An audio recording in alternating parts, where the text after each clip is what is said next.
Vamos a grabar esta sesión. Pues bienvenidos a la cuarta lección de este curso, Identificación Espiritual número 2. Y hoy pasamos a nuestro estudio de las iglesias evangélicas, pentecostales, un poco más con los temas que se tratan de ellos, un poco más. Aunque todos estos temas son importantes en cada conversación que tenemos con personas de diferentes iglesias. A veces hay temas que um, salen, salen en las conversaciones un poco más que otros temas. Vamos a empezar con una oración. Oremos. Señor Dios, Padre Celestial, te damos gracias por todas las bendiciones terrenales que nos has dado. Pero sobre todo te damos gracias por nuestras bendiciones espirituales, el don de la fe y el perdón y la promesa segura de la vida eterna en la perfección del cielo. Danos la sabiduría espiritual para reconocer la diferencia entre lo que queremos y lo que necesitamos. Que nunca nos obsesionemos tanto con las cosas dadas que nos olvidemos de ti, el perdonador. Todo esto te lo pedimos en el nombre de Jesús, tu Hijo, nuestro Salvador. Amén. Amén.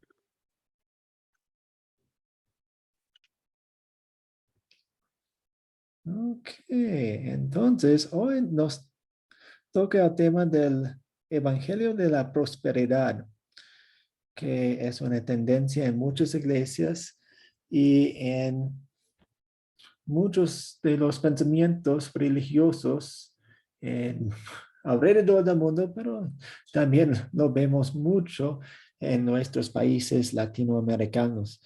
Entonces, vamos a arrancar con las preguntas inmediatamente. Hagan las preguntas, hagan los comentarios que quieran, porque todos nosotros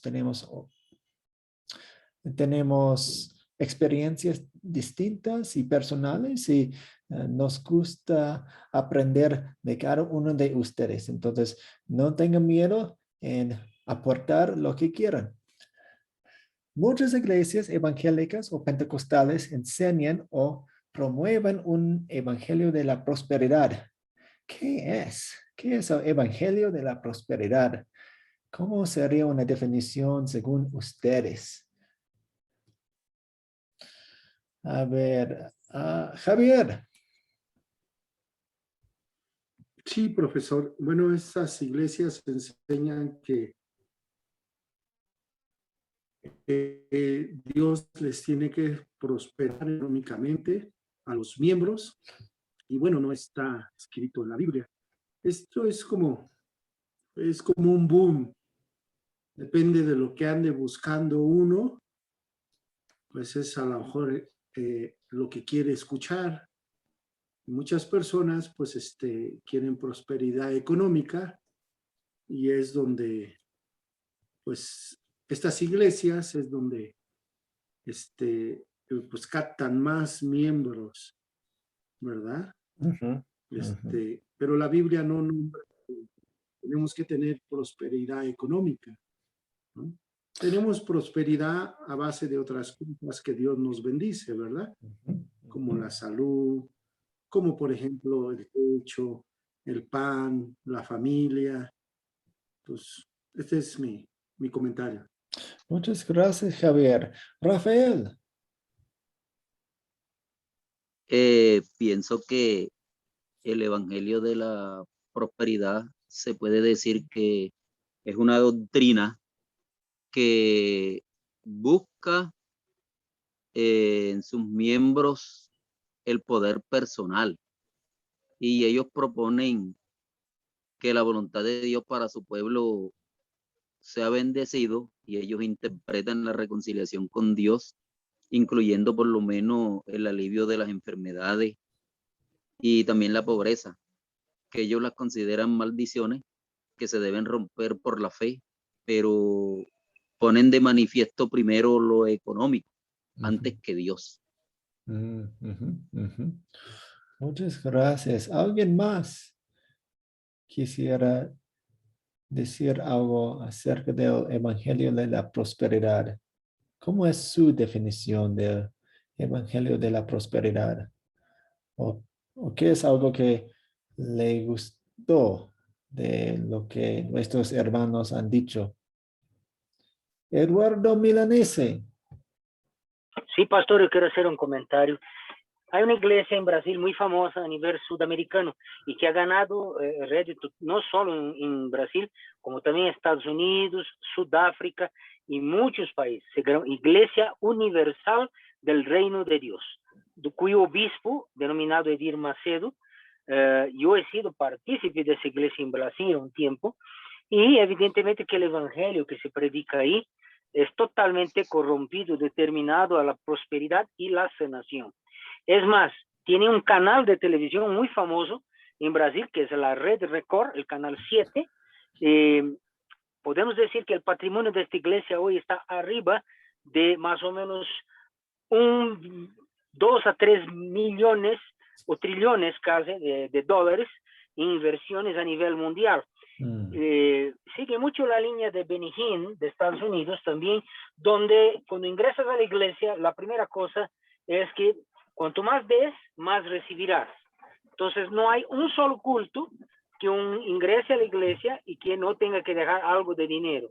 Es más, muchas veces se habla de la palabra de Dios, digamos, un 10% del culto o del servicio, y 90% del servicio es dedicado a tratar de convencer a los feligreses a colaborar con algo. Y si no es con dinero, muchas veces muchos de sus pastores fueron identificados pidiendo bienes, inmuebles, autos, hasta documentos de casas, y eso es algo que yo he... Aparte de eso, sus programas en la madrugada, que tienen toda la noche aquí mismo en Bolivia y muchos países, son programas que predican la sanación, también a costa de beneficios, ayunas por todo lado, hacer ayunos de una forma totalmente extra bíblica, ¿no? sin mucho fundamento, y principalmente la colaboración también del dinero y los diezmos, ¿no? Que como le comenté es algo que se siente de ingreso a la iglesia. Tienen mucho dinero, tienen una fuerza política muy grande, inclusive las iglesias que las vemos todas son construidas en Sao Paulo, ciudad donde nací. El templo es una réplica del templo del rey Salomón, y que es una construcción millonaria que realmente ha llegado a ser hasta un punto turístico en la ciudad de Sao Paulo. Pero vuelvo a recalcar, es totalmente extrabíblico, su predicación, una predicación muy tendenciosa a la prosperidad económica. La ley es cuanto más das, más recibes, y eso va en función del tema de la salud. Todo es, ¿qué puedo hacer yo para que Dios me ayude? O colaborar con la mano de Dios para poder recibir un beneficio. Eso quería acotar, pastor. Muchas gracias. Sí, iglesias así tienen muchos miembros y mucho poder. Interesante. Lisbeth. Sí, muchas gracias. Yo lo denominaría más bien, bueno, diría que esto de las iglesias o el Evangelio de la Prosperidad es como que recibes algo favorable, pero en aspectos económicos o sociales. Entonces, vemos más recibir algo económico de lo que el individuo o la persona quiere en lugar de lo que necesita. Entonces, vemos que doy algo a cambio y recibo algo a cambio. Entonces, recibí lo que quiero y no lo que necesito en sí. Gracias. Estoy viendo un patrón con un enfoque en lo económico y un enfoque en lo material. Yair dice en el chat, es un evangelio de un grupo neopentecostal que promueve un evangelio en donde prometen lo que la Biblia no promete, un principio muy importante que queremos evitar, obviamente, prosperidad económica, también llamado evangelio carismático. Gracias. Sergio. Hola, buenas noches a todos los hermanos, escuchando muy atento. Y yo tengo cercanos de familia por parte materna, obispo y pastor. Y conozco muy de adentro, muy de cerca, la forma en que tienen de manipular a la gente, de hacerles creer lo que la Biblia no promete. Ujú. Para ellos tenerlos más cerca es enriquecerse ellos mismos, enriquecer al pastor o enriquecer al obispo. Y de hecho, la teología de la prosperidad es una teoría, una ideología de una cosmovisión. Entonces, al ser una cosmovisión, lo que están haciendo es promover la riqueza exclusivamente al pastor, al obispo, haciéndoles creer que la Biblia los va a hacer millonarios y que si entre más ayudan al pastor o a la iglesia, el Señor les va a promover riquezas y esas riquezas que nunca van a llegar. Riqueza espiritual sí, pero riqueza material no van a llegar. Y la forma que tienen ellos de engañar es una forma tan sutil y tan suave que tienen grupos de rock, tienen música, baile. Entonces, ¿qué es lo que pasa con esto? Que la gente se siente hipnotizada y le llama la atención el baile, pero lo que están tratando de hacer es adquirir más ganancias y llegar más feligreses para que sigan enriqueciendo al pastor y nosotros lamentablemente creemos en las palabras que dicen ellos, pero la Biblia no dice eso, la Biblia no promete más allá de lo que la Biblia se interpreta sola. Ujú, ujú. Gracias, Sergio. Una definición que tengo aquí. El Evangelio de la Prosperidad se basa en la idea de que a través de ciertas maneras de pensar, hablar o actuar, podemos asegurarnos una vida próspera y la respuesta de Dios a nuestras oraciones. Entonces, básicamente lo que ustedes decían. Nosotros necesitamos actuar, hablar o pensar en una cierta manera para conseguir lo que queremos, para conseguir una vida próspera económicamente o en otras partes de nuestra vida también. El Evangelio de la Prosperidad se basa en la idea de que a través de ciertas maneras de pensar, hablar o actuar podemos asegurarnos una vida próspera y la respuesta de Dios a nuestras oraciones. Pues, como vamos a ver más adelante, a través de nuestra conversación, va en contra de lo que encontramos en la Biblia. Por ejemplo, y voy a decirles este versículo ahora y tenemos más versículos más adelante. Mateo 6, 19 a 21 dice, no acumulen ustedes tesoros en la tierra, donde la polilla y el óxido corroen, donde los ladrones minan y hurtan. Por lo contrario, acumulen tesoros en los cielos, donde ni la polilla ni el óxido corroen, y donde los ladrones no minan ni hurtan. Pues donde esté tu tesoro, ahí estará también tu corazón. Y vamos a ver que desafortunadamente el Evangelio de la Prosperidad anima a los seguidores a tener su corazón en los tesoros terrenales. Sergio. Gracias. Y Deuteronomio 39 dice, y te hará Jehová tu Dios abundar en toda obra de tus manos, en el fruto de tu vientre, en el fruto de tu bestia y en el fruto de tu tierra, para bien, porque Jehová volverá a gozarse sobre ti para bien, de la manera que se gozó sobre tus padres. Aquí está diciéndonos que nuestro Señor se goza en nosotros en la obra espiritual, no en enriquecernos. Él no nos va a dar el loto, ni tampoco nos va a dar ganancias. Es las ganancias que nos va a dar el alimento y la mesa espiritual en abundancia. Sí, la misma palabra de Dios cambia nuestro ser, cambia nuestra mente, cambia nuestras prioridades. Entonces, cuando éramos del mundo, pensábamos que este mundo es nuestro cielo. Pero ahora la palabra de Dios nos está cambiando nuestras prioridades. Y ahora vemos lo invisible.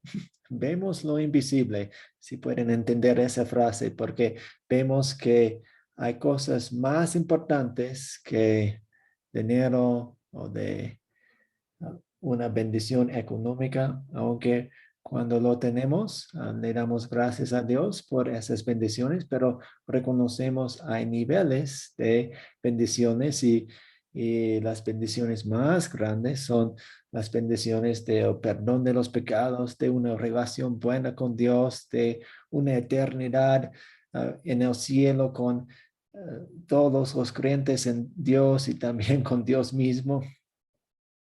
Sergio. No, se me quedó levantar la mano. Ok, sí, está bien. Ok, vamos a seguir. ¿Cuáles son algunos de los nombres por los que se conoce el Evangelio de la Prosperidad? En el video vimos algunos nombres o algunos dichos que usan mucho como títulos. Rafael. Ellos utilizan las siguientes frases: palabra de fe, siembra la semilla, confesiones positivas, nombrar y proclamar, declarar y decretar, salud y riqueza, enseñanza del reino ahora, victoria, vida abundante y conquistadores. Usted tiene el listado completo, básicamente. Aquí tenemos algunas de las palabras que usó en el video: palabra de fe, siembra la semilla. ¿Y entienden? ¿Tienen una pregunta sobre algunos de estos dichos? ¿Hay otros que ustedes han escuchado? ¿O cuál es el más popular o menos popular por donde viven ustedes? ¿Qué piensan de este listado? ¿Es entendible? ¿Han escuchado? ¿Usan palabras diferentes por donde viven ustedes? ¿Qué dicen?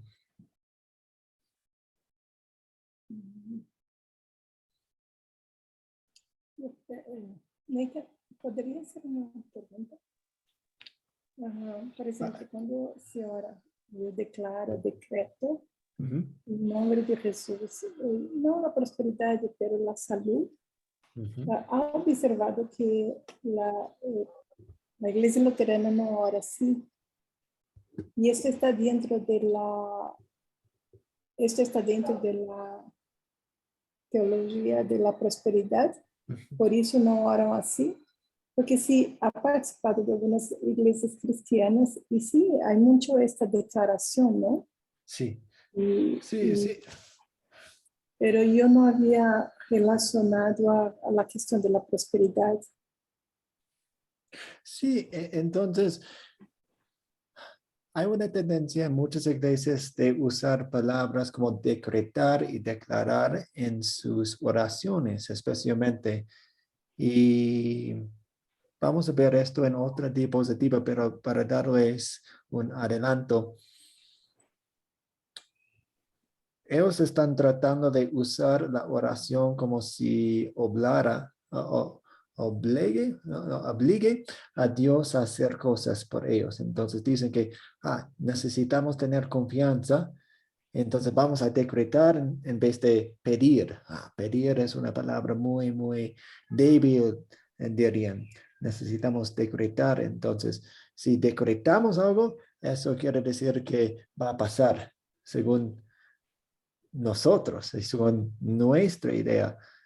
Entonces, evitamos palabras. Pues siempre creemos oramos con fe. Dios siempre escucha nuestras oraciones, pero también oramos con la confianza que Dios va a hacer lo que es mejor para nosotros. Y tal vez lo que estamos pidiendo no es lo mejor para nosotros en ese tiempo. Entonces, siempre oramos según la voluntad de Dios, o decimos, hágase tu voluntad, Dios. Sí, porque muchos oran, un ejemplo, ¿no? Yo declaro en nombre de Jesús que esa persona va a ser curada. Y de repente Dios no tiene el objetivo de curar a la persona, ¿no? Por alguna razón. Y si esa persona no es curada, entonces esa declaración, la verdad, no es válida, ¿no? Ese tipo de manifestación o de vocabulario no es válido. Sí, pues sí, usted tiene razón. Entonces, pues Dios quiere que oremos por personas enfermas. Es una oración muy buena y agradable a Dios. Pero dentro de la oración o dentro de nuestro pensamiento de esa oración, queremos decir, Dios, tú sabes lo mejor para esta persona en esta situación. Estoy pidiéndote que sane a esta persona, pero sé que tú vas a hacer lo mejor para esta persona en este momento, aún si no lo sanas en este momento. Entonces, esa es la oración que Dios quiere que oremos. Iglesia, si la entiendo bien, dicen, necesitamos decretar o declarar la sanación de esta persona. Si no pasa, entonces hicimos algo mal. Entonces, básicamente estamos conectando un fracaso de una oración, supuesto fracaso de una oración, con lo que nosotros hacemos. Y pone mucha presión en nosotros, ¿no? Una carga muy, muy grande. Si pensamos que si no oro bien, si no declaro bien, si no decreto bien, esa persona no se va a sanar. Pues eso no es la oración correcta ante los ojos de Dios. Sí, muchas gracias. Sergio. Gracias. El apóstol Pablo, en la epístola primera a Timoteo, en el capítulo 6, versículo 10, dice que basta con tener abrigo y sustento, estamos contentos. Y de hecho da una serie de explicaciones. Dice que así, porque los que quieran enriquecerse caen en tentación y lazo, y en muchas codicias necias y dañosas, que hunden a los hombres en destrucción y perdición.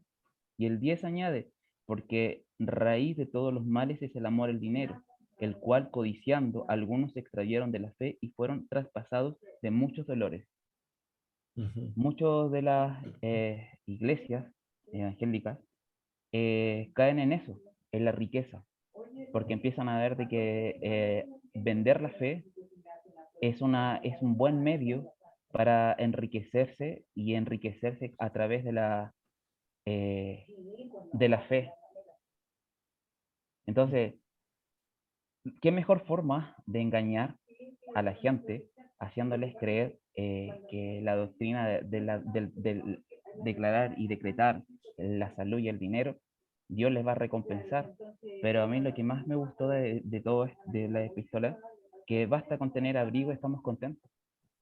Y muchas veces eso no nos conforma, sino que queremos más.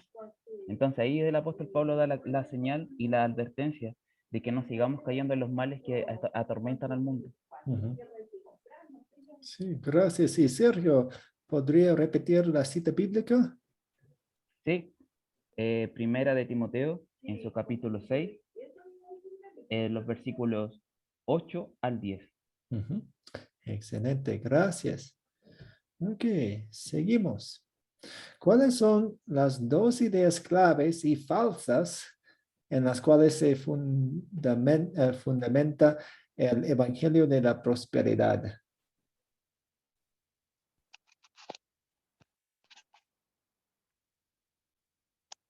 Hemos tocado las respuestas con otras conversaciones sobre las otras preguntas, pero vamos a ponerlo bien aquí.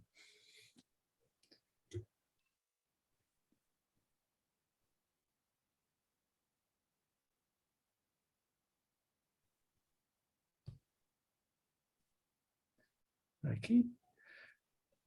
Las dos menosprecian las bendiciones espirituales, menosprecian las bendiciones espirituales y se enfocan en las bendiciones terrenales. La idea de que la redención de Jesús en la cruz no es únicamente para las bendiciones espirituales, sino para las bendiciones terrenales también. Piensen que una persona quien tiene las bendiciones espirituales tiene derecho a la riqueza, a la salud o a otros éxitos terrenales. Entonces, siempre, pues, es básicamente están alimentando su avaricia, tristemente, porque menosprecian esas bendiciones espirituales que tenemos.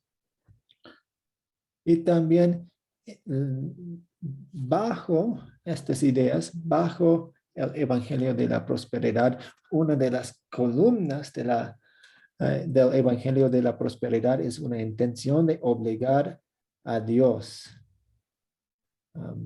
Dicen que, pues, hablamos de eso cuando hablamos de las palabras decretar y declarar en las oraciones. Piensan que si siguen ciertas reglas, Dios se ve obligado a darle una vida exitosa. Entonces, si hacemos esto, esto y esto, es como una receta. Estamos en la cocina, queremos tener una sopa bien hecha, entonces tenemos la receta, agregamos estos ingredientes. Si hacemos eso, sale una sopa muy buena. Pero no es así con Dios. Muchas personas piensan que, ok, si hacemos esto, decimos esto, pensamos esto, Dios tiene que darnos estas bendiciones terrenales. ¿Alguna pregunta sobre estas ideas claves y falsas? Sergio. Se me viene a la cabeza Coré, porque Coré trató de desviar al pueblo de Israel y tratando de vanagloriarse él. Y muchas menosprecian la ayuda espiritual y se ponen por encima de nuestro Señor. Entonces, cuando Coré se puso por encima de él y trató de desviar al pueblo de Israel, nuestro Señor lo castigó hasta que los tragó la tierra. Y hoy en día es exactamente lo mismo con muchos obispos y pastores evangélicos que se ponen por encima del poder de Dios, haciéndose creer que ellos son, que Dios nuestro Señor les dio el poder y la facultad de poder curar, de sanar y de poder darles el dinero.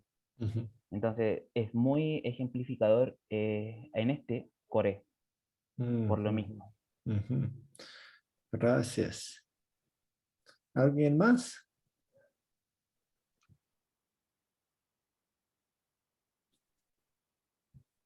Ok, vamos a seguir.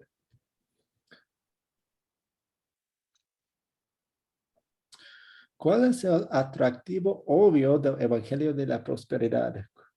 ¿Por qué tantas personas van a esa iglesia en Brasil? ¿Por qué hay tantas personas quienes acudan a esas iglesias? Porque yo en preparación para este curso, esta lección, vi en el internet muchos videos acerca del Evangelio de la Prosperidad y hay tantos videos en el internet que dicen, que hablan acerca de los peligros del Evangelio de la Prosperidad y hay muchas personas quienes están alertas de la maldad del Evangelio de la Prosperidad, pero todavía vemos muchas personas yendo a esas iglesias. ¿Qué es el atractivo obvio? ¿Cuáles son los atractivos obvios? Yo pienso, buenas noches, soy Aura. Buenas noches, Aura. Yo pienso que es atractivo desde el punto de vista que te están dando a entender de que Dios te va a bendecir porque tú bendices a otros. Entonces, ¿cómo bendices tú a otros? A través de sus bienes. Eso es lo que yo más o menos entiendo de lo que ustedes han hablado hasta ahorita. ¿Qué pasa también? ¿Quién se prospera? ¿Quién se prospera? Al final en la iglesia es la iglesia como tal, pero los fieles, los feligreses, muchas veces se prosperan es porque, claro, son personas esforzadas y están trabajando y están haciendo, y no porque estén dando un 10% o porque estén ofrendando aún más que eso, porque el asunto no es nada más dame el 10%, el asunto es dame el 10%, pero entre mejor sea tu ofrenda, mejor es tu respuesta, mejor es tu recompensa. Entonces, ¿qué pasa? Por ejemplo, hay iglesias muy, bueno, sobrenaturales, como las llaman, neopentecostales, que son súper grandes, ¿verdad? Y entre tanta gente, no sé por qué la gente no se da cuenta de que eso no es lo más atractivo, pero yo veo que todas las iglesias evangélicas, sean de la prosperidad o no, predican ese diezmo como que si tú no das, no se te va a abrir el cielo, como dice Malaquías, porque no son nada más las iglesias del evangelio de la prosperidad. ¿Okay? Ellas porque ya agarraron eso como decir como su doctrina, pero fuera de esas iglesias de su doctrina es la prosperidad. Yo he ido a otras iglesias que no son, se supone que no son neopentecostales, y lo primero que pasan es la bolsa del diezmo, el sobre del diezmo, y ahora, por ejemplo, aquí que no tenemos efectivo, la cuenta bancaria, para que tú pongas allí el comprobante de que hiciste la transferencia, o te dan el número de teléfono para que tú pases el pago móvil o lo que te corresponde. Entonces, ¿qué pasa? Que no es nada más las iglesias del ministerio de la prosperidad. Para mí son todas. A lo mejor ustedes luteranos profesionales, nosotros a lo mejor no lo hacemos de esa manera. A lo mejor es otro sistema que iremos aprendiendo porque para eso estamos acá, ¿verdad? Pero yo he ido a la iglesia evangélica, a la iglesia bautista, a la iglesia neopentecostales, ¿verdad? Y yo no veo en eso diferencia. Lo que veo es la crítica.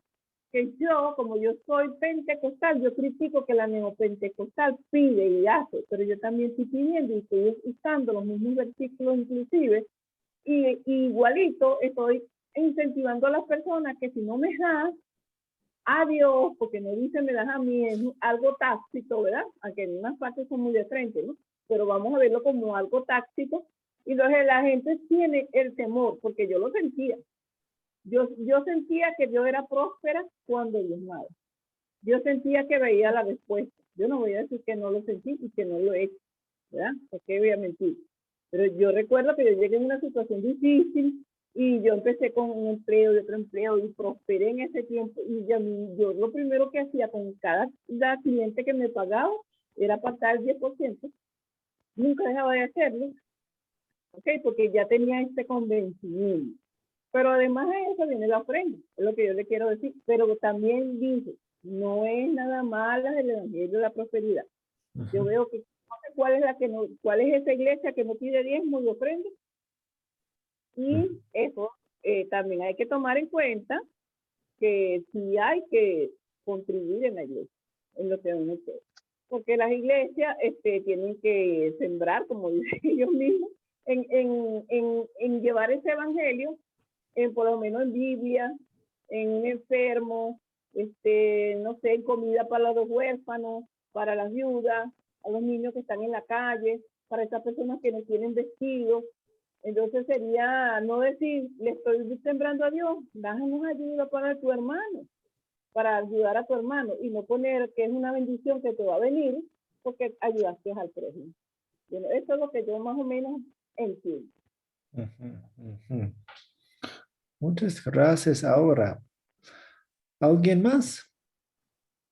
Yo, pastor, quería Sí. comentar, pastor, lo que pasa también de que muchas iglesias utilizan el medio de traer el diezmo, también lo utilizan como medio de salvación. ¿Por qué? Porque si estamos diezmando, estamos ofrendando, no estamos perdiendo nuestra salvación, pero si nosotros dejamos de diezmar, dejamos de ofrendar, dejamos de servir a la iglesia, estamos perdiendo la salvación. Entonces muchos hermanos andan con ese temor y con miedo. Y en un tiempo yo me sentí así porque te lo dicen y te hablan con temor, te siembran temor y te dicen es tu voluntad si usted das o no das. O sea, con eso ya te está diciendo, en ti está si te salvas o pierdes tu salvación. En realidad eso es lo que fomentan todas las iglesias. Yo en particular he asistido, como he vivido en diferentes lugares, me he congregado en diferentes iglesias y lo mismo. No hay ni uno, como en Academia Cristo nos ha enseñado en la iglesia luterana, cómo es la verdadera ofrenda.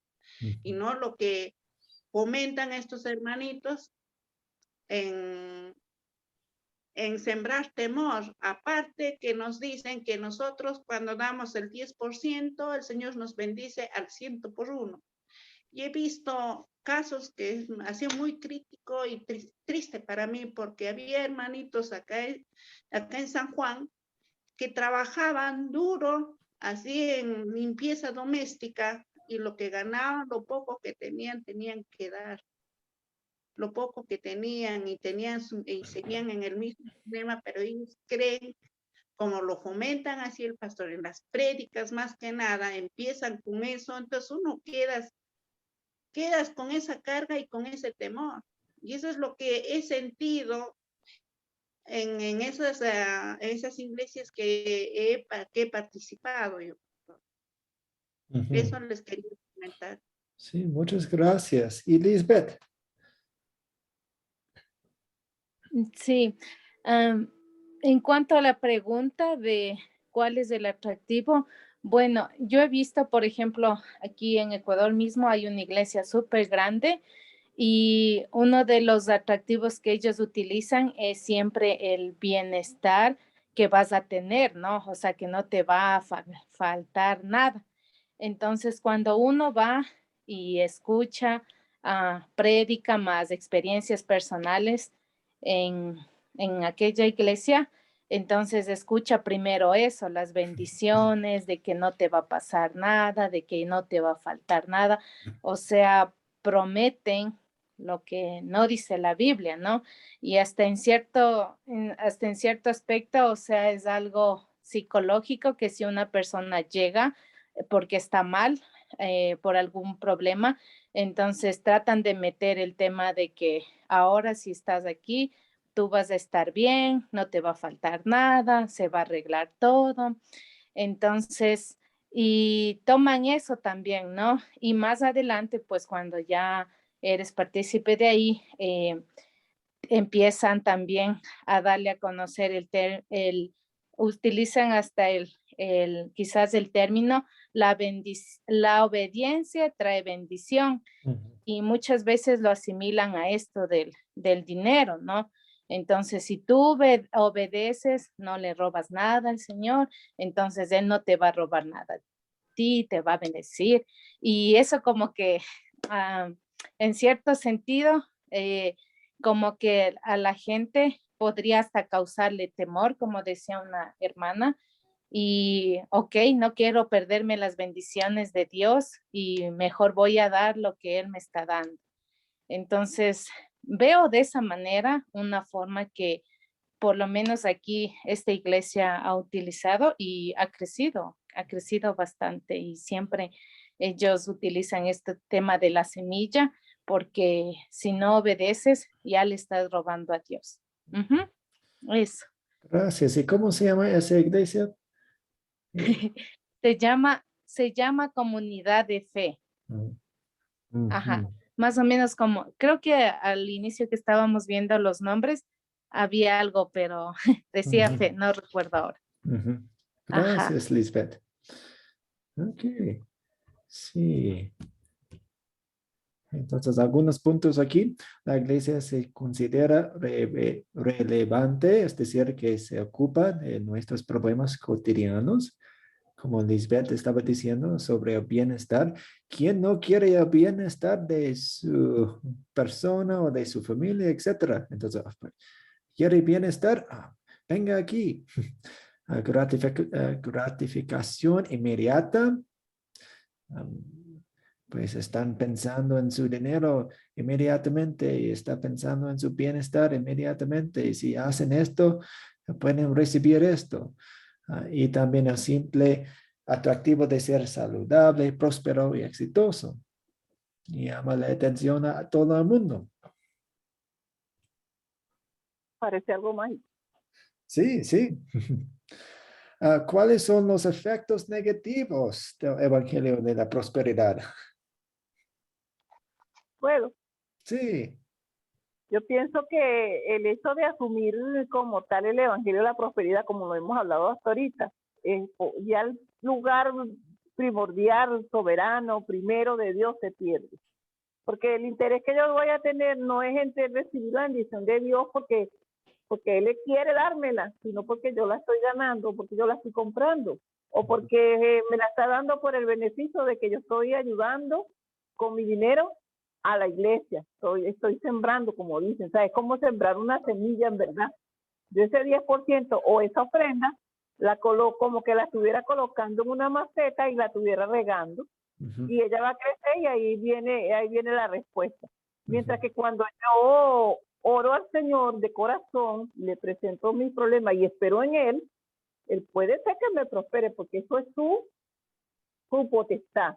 Pero no puedo ver yo, no, el Señor me va a prosperar porque yo le di tanto. No, pero igualito yo sigo pensando que uno siempre debe tener un corazón dadivoso en lo que uno pueda por el prójimo, pero no buscando una retribución.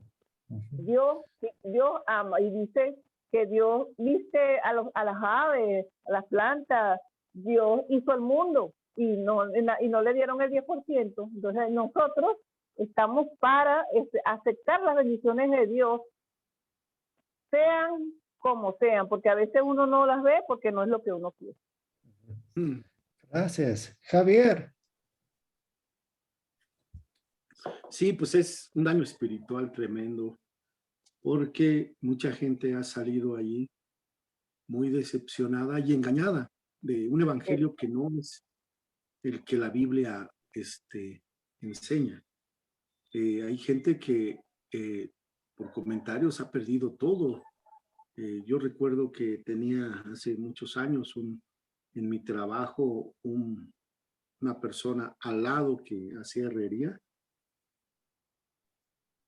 y pues tuvo que dar los papeles de su auto porque ya se había atrasado con los diezmos.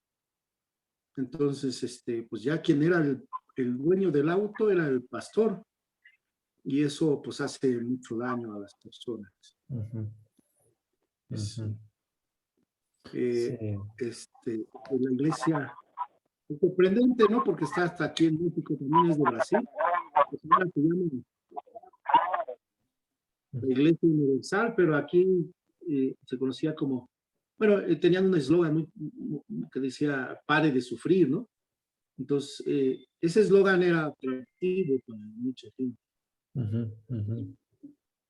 Y pues hay gente que anda buscando y a veces se encuentra este tipo de iglesias y lejos de acercarse al Señor, pues es más desviada y pues queda muy decepcionada. Sí. Sí, es un daño. Muchos daños. Eduardo Milanesi. Llegando al que el hermano colega comentó también, una cosa es vivir, ¿no?, en la propia piel. Y he vivido dentro de la universal del reino de Dios. Y quiero comentar detalles importantes, sin el afán de hacer una crítica, pero distinto es vivir la cosa y enterarse, ¿no? Estando ahí, por ejemplo, hay una prosperidad bastante grande, principalmente en la cúpula, desde los obispos y pastores. Es más, el obispo Edir Macedo, dueño de la Iglesia Universal, tiene como 3 aviones y una fortuna estimada en más de $250 millones, mínimo, ¿no?, por bajo. Y eso es algo que inclusive fue divulgado en las redes sociales. Él inclusive fue arrestado por un tema de impuestos, salió, se ha hecho inclusive una película en su nombre, pero es muy cierto que dice el hermano, porque se crea un compromiso y de entrada, cuando vas a la iglesia, el eslogan, pare de sufrir de la pobreza, de la enfermedad, y todita la madrugada tenemos programas de televisión de la Universal justamente tratando de estos temas, ¿no? Sanidad, pero de una forma totalmente extra bíblica, donde, vuelvo a recalcar, uno está en la iglesia y el culto es 10% de algo de predicación de la Biblia y 90% entre lo que es la exigencia económica, los diezmos y contribuir. ¿Cuál es el daño que ocasiona todo eso? Yo soy partícipe porque fui dañado por esa iglesia. Es que crea una expectativa absolutamente corrompida y falsa de la palabra de Dios. Y muchas personas no tienen la oportunidad de encontrar lo que encontramos en el luteranismo. Ese desprendimiento de hacer las cosas gratuitas, de ayudar, de enseñar la sana doctrina de la palabra de Dios. Y muchos se decepcionan y simplemente dicen, no quiero saber más de Dios, de pentecostales, de iglesia, de cristianos, porque estos solo saben extorsionar y sacar dinero. Entonces es una cosa absurdamente peligrosa que puede destruir la fe de una persona al punto de nunca más acercarse a la palabra de Dios. Gracias a la misericordia del Señor sabemos que esto es posible. Yo fui resgatado obviamente por ustedes en Academia Cristo, justamente por la forma de abordar el desinterés económico y principalmente la defensa de la sana doctrina. Eso quería acotar, pastor. Muchas gracias. Sí, ustedes mencionaron los daños, especialmente los daños que tenemos. Otros puntos, el desvío de la verdadera promesa de la Biblia, que es la vida eterna, pérdida de la fe, si nuestras oraciones no son respondidas y estar tan absortos en las cosas dadas que nos olvidamos de Dios el dador y perdemos la vida eterna. Muchos efectos negativos.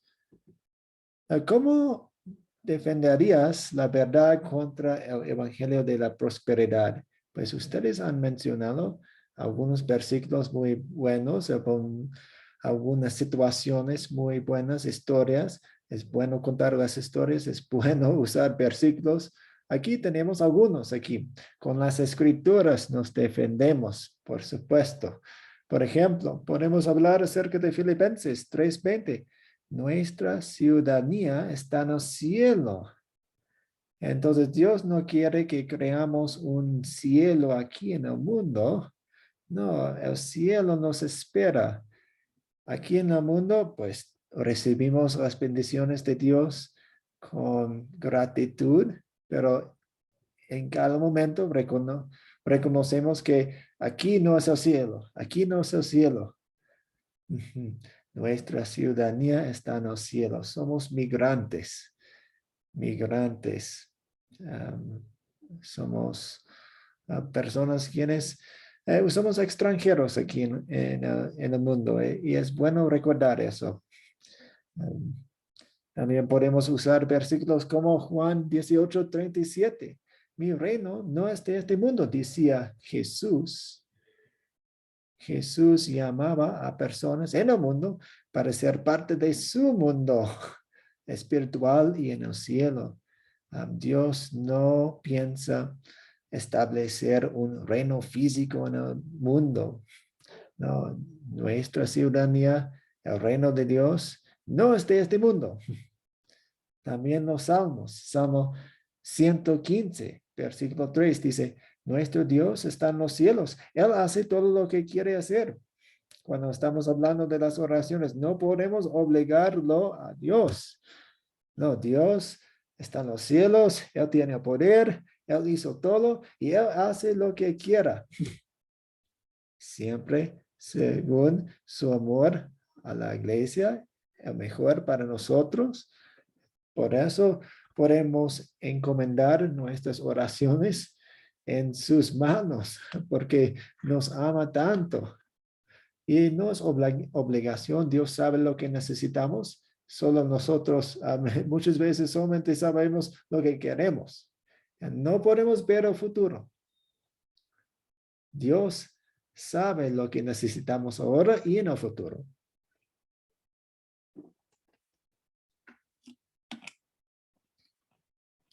Una vez hablaba con una mujer quien tomaba clases con nosotros por un tiempo y ella estaba tan triste porque le pasaban muchas cosas malas en su vida y Él no podía entender y pues yo no podía decir, Dios hace estas cosas por estas cosas en el futuro, para estos propósitos, pero para darle tal vez una idea o un pensamiento para abrirle la mente un poco.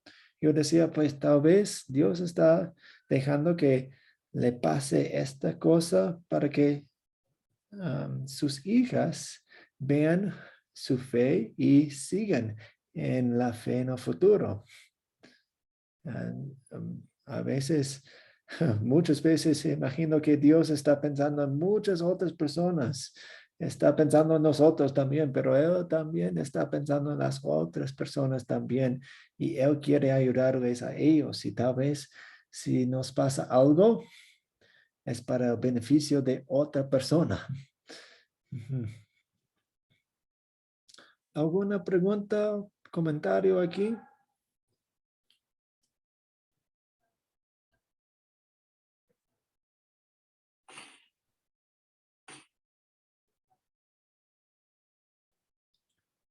Ok. Sergio. Mateo 7:22, y le dirán aquel día, bueno, Jesús les contestará, apártense de mí, obradores del desafuero, yo nunca los conocí. Entonces ya Jesús le está dando a entender de que por sus obras, aunque tuvieron toda su vida profetizando, que expulsaban demonios y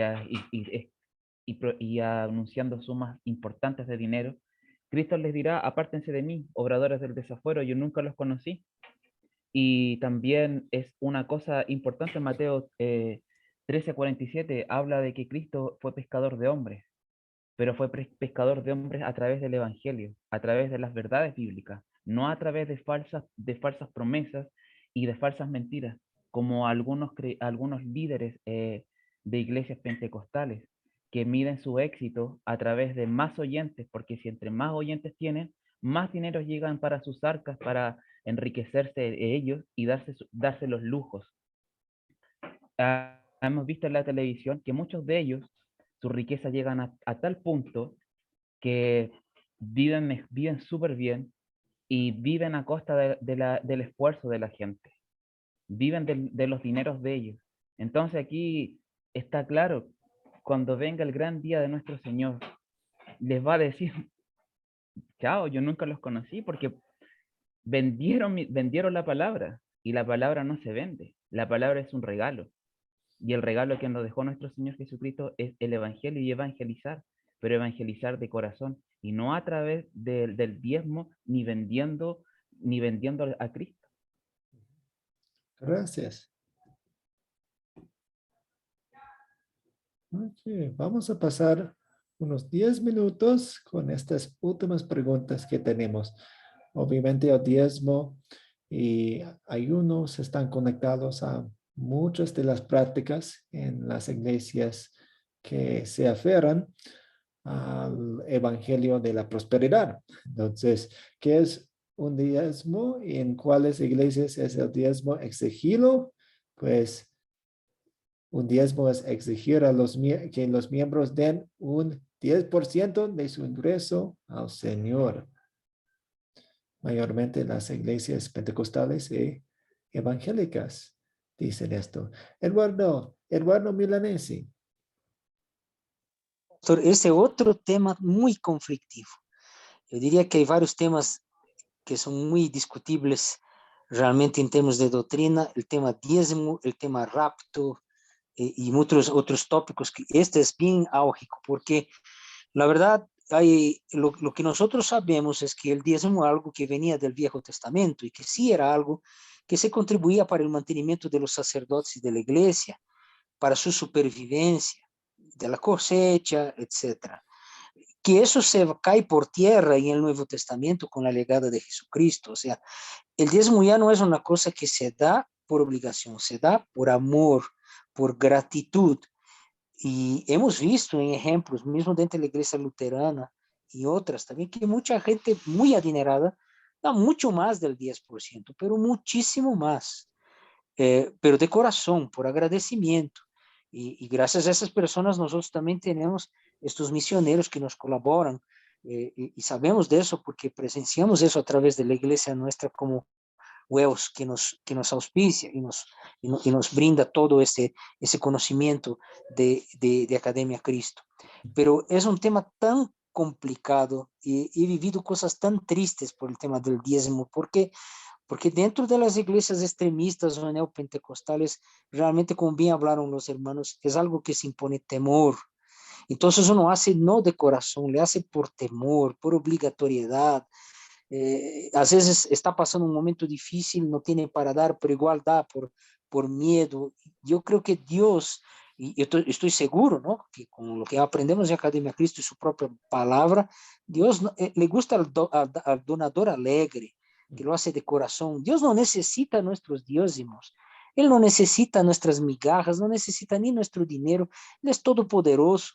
Pero las iglesias, infelizmente, utilizan eso para supervivir, ¿no? Muchos pastores viven del diezmo que se aporta, pagan a la obra, todo eso, pero a veces de una forma hasta descabida, dándose lujos, los cuales, como también fue muy bien comentado, hay feligreses y hay hermanos que están pasando necesidades, mientras el pastor anda en un BMW y pasea de avión. Entonces, eso son cosas que están fuera de la Biblia. Perdón, pastor, quería acotar eso nomás. Muchas gracias, sí. ¿Cuáles son las referencias bíblicas que usan tales iglesias para exigir el diezmo? Alguien de ustedes mencionó Malaquías. Es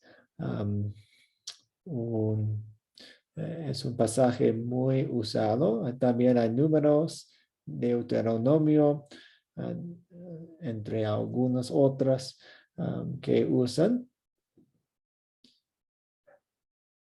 Si exigimos un diezmo, estamos agregando una regla donde la Biblia no agrega. ¿Cómo? Pues en el Antiguo Testamento solo se aplicaba al pueblo judío, su pueblo escogido, solo hasta la venida de Cristo.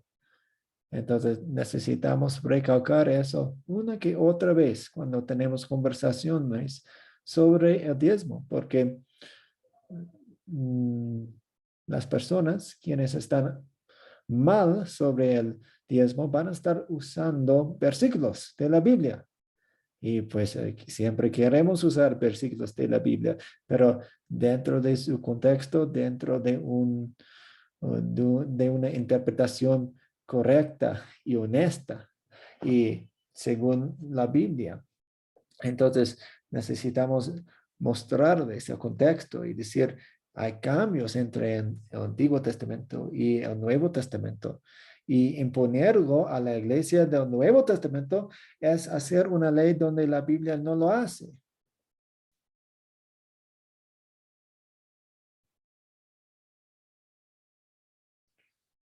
Al ofrendar, ¿qué es más importante, la motivación o la cantidad? Cuando ofrendamos, Dios quiere que ofrendemos. Dios quiere que demos. Sí, la motivación detrás de las ofrendas es lo más importante. Pensamos en la viuda, quien dio sus 2 centavos o menos de 2 centavos, que era todo lo que tenía, y Jesús estaba tan alegre con esa ofrenda tan pequeña porque ella la dio con una motivación basada en el Evangelio. Si ofrendamos generosamente, ¿cuándo será bendecida nuestra ofrenda y cuándo no? Okay. Necesitamos recordar que las ofrendas no son inversiones, no damos para recibir, no sembramos para cosechar, damos con otras motivaciones, damos con motivaciones de gratitud, damos con motivaciones de hacer el trabajo de Dios, tal vez apoyamos a misiones o obras en la iglesia y queremos ayudar a las personas. Damos con otras motivaciones. No queremos ser egocéntricos cuando damos. Se hacen en agradecimiento, y las bendiciones pueden ser muy, muy diferentes. Por ejemplo, puede ser una bendición de ofrendar que Dios nos da es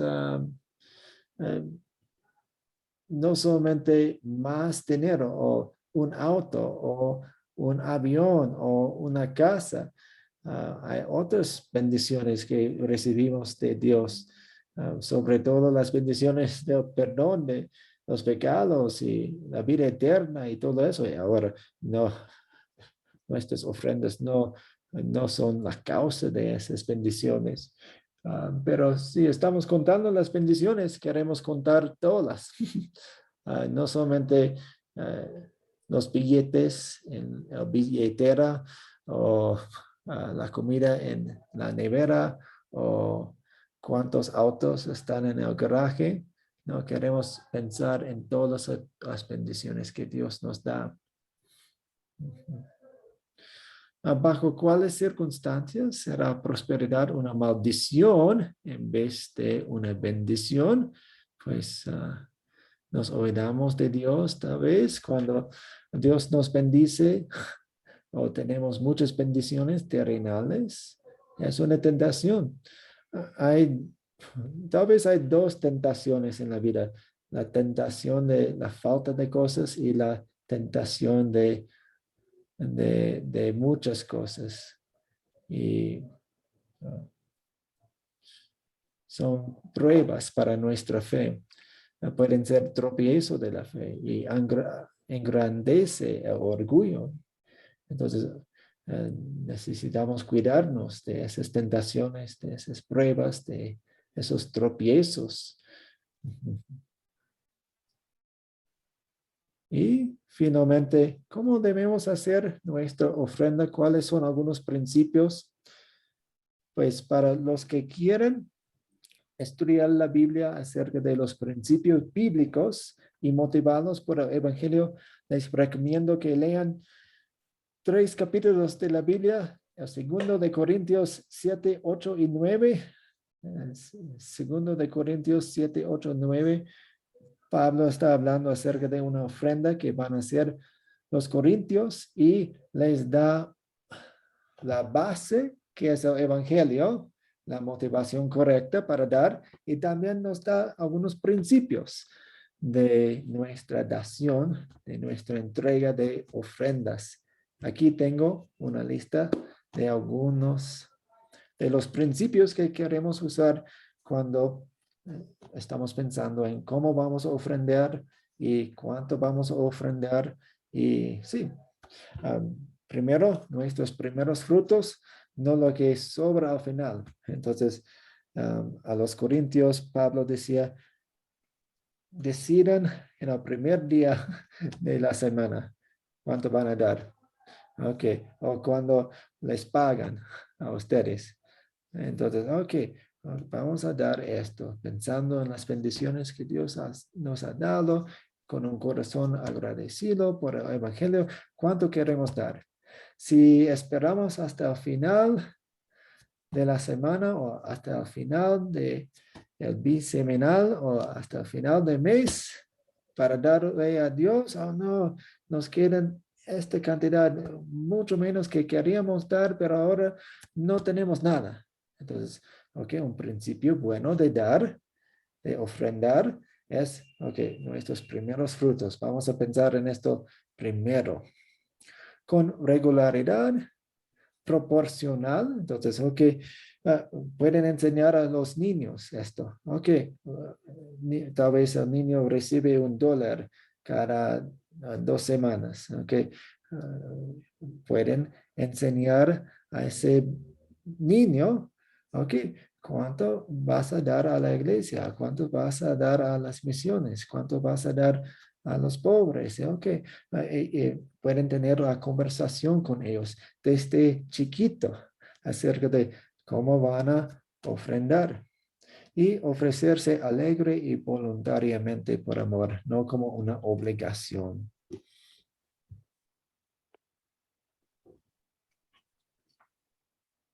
Ok, ahora, sé que hicimos esta última sección muy rápidamente, pero espero que hayan aprendido de la última sección también. ¿Tienen algunas preguntas?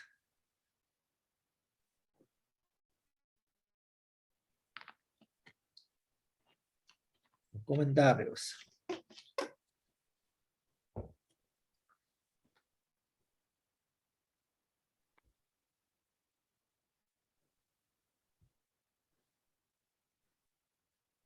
¿O no entendieron nada o entendieron todo? Bueno, no Ahí tenemos, está claro. Está muy no claro. tenemos comentarios. Ok. Sí. Javier. No, profesor, no tengo comentarios. Gracias. Ok, muy bien. Sergio. No, al contrario, ha sido una clase súper interactiva y bien explicativa. Ujú. Y la verdad las cosas que no, al contrario. Ahí como escribí en el chat, en el antiguo Israel siempre fueron las primicias la ofrenda. Ujú. Y en nuestros tiempos es lo mismo, son las ofrendas, son las cosechas, lo mejor de nosotros. Y una cosa que lo hago es siempre dar por el hermano que no puede dar. Ujú. Ujú. Porque de repente nosotros entregamos nuestra ofrenda, pero no nos fijamos si el hermano de al lado dio o no puede dar. Ujú. Y siempre dar un poquito más por el hermano o los hermanos que no pueden dar. Ujú. Excelente. Muchas gracias. Vamos a terminar con una oración. Padre Celestial, ayúdanos a comprender que todas nuestras bendiciones materiales provienen de ti. Somos administradores de lo que se nos ha dado. Ayúdanos a ser buenos y generosos en nuestra gestión, compartiendo lo que tenemos contigo y con los necesitados. Te lo pedimos en el nombre de tu Hijo, nuestro Salvador Jesucristo. Amén. Pues muchas gracias a todos por haber venido a la clase.